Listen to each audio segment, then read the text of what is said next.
Você é vaso de honra ou desonra? Graça e paz, eu sou o pastor Cláudio do Ministério Verbo Vivo.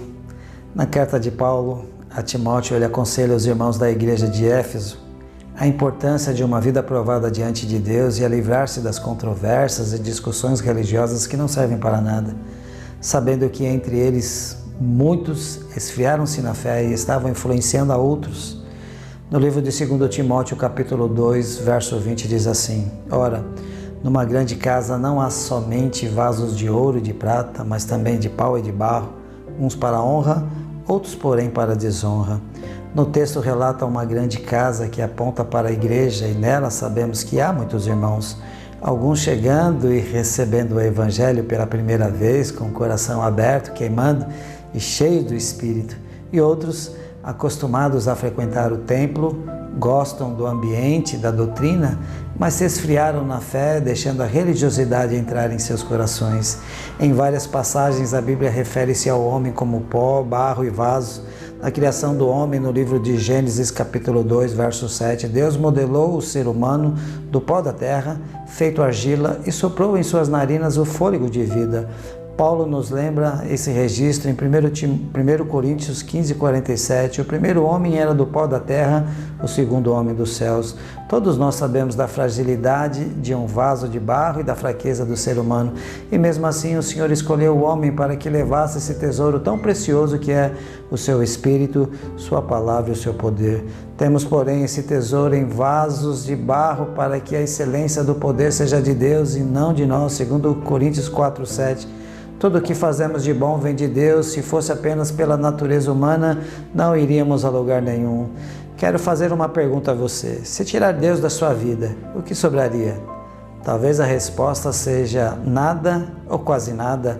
Eu tenho a convicção que sobraria muitas coisas dentro do coração do homem, as obras da carne.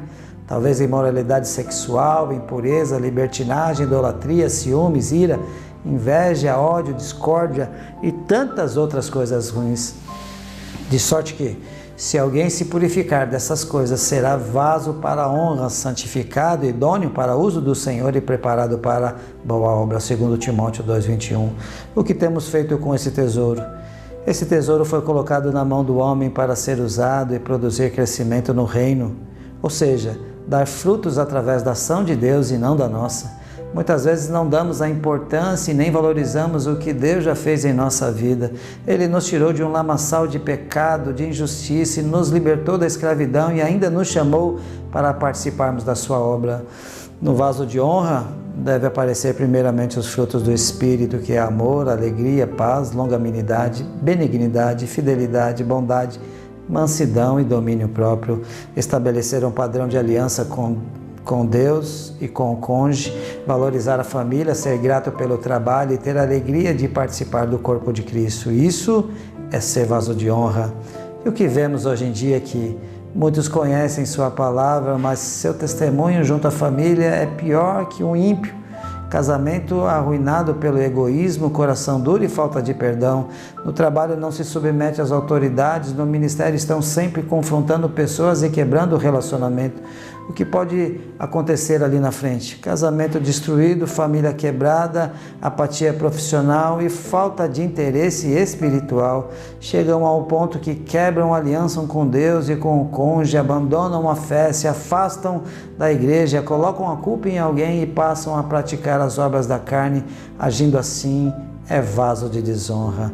Sabemos que somos pó e ao pó retornaremos, Gênesis 3,19, mas antes de retornarmos ao pó, o Senhor aguarda ansiosamente a manifestação dos filhos de Deus quanto ao arrependimento no coração do homem aqui na terra. No Antigo Testamento, Deus fala ao profeta Jeremias: levanta-te e desce à casa do oleiro e lá te farei ouvir as minhas palavras. O profeta foi até a casa do oleiro que estava modelando um vaso de barro e a peça quebrou-se em suas mãos e em seguida começou a refazê-lo.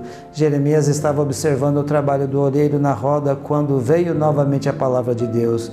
Não posso fazer de vós como fez esse oleiro, ó casa de Israel, diz o Senhor. Como o barro na mão do oleiro, assim sois vós na minha mão, ó casa de Israel. Jeremias 18, Verso 6.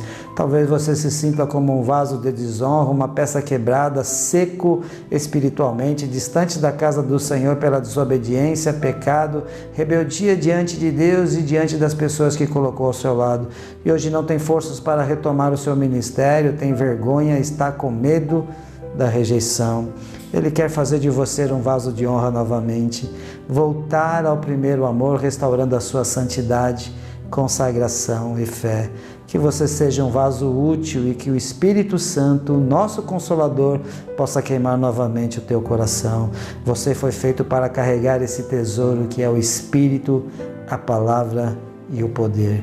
Que Deus abençoe você, que Deus abençoe a sua família, que Deus abençoe a sua casa, em nome de Jesus. Amém. Amém.